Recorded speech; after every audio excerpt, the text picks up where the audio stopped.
me, I would say the concept of ritual is probably a routine, but doing it with intent. I'm Gabby and I'm a TV producer, and this is my partner Jack. I work in radio and we live on our narrowboat in Oxford.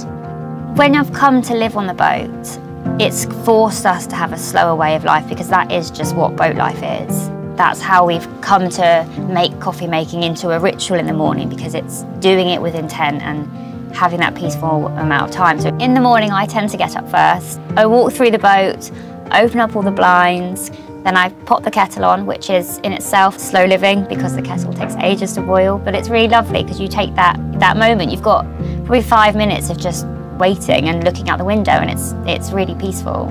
And then I will make the coffee, and then it's a kind of a moment to myself to just enjoy the morning time and sit with a cup of coffee. I mean, what a great way to start the day. One of the things I love the most about living on a narrowboat is the ability to travel. We originally bought the boat in London, and then over the last 2 years we have cruised around the UK, and it is amazing because every couple of weeks you move to a different place. I think it's really important for us to have our own morning rituals because we live in such a small space. We live very much on top of each other. Having a ritual just means that I am able to take an extra breath and pause.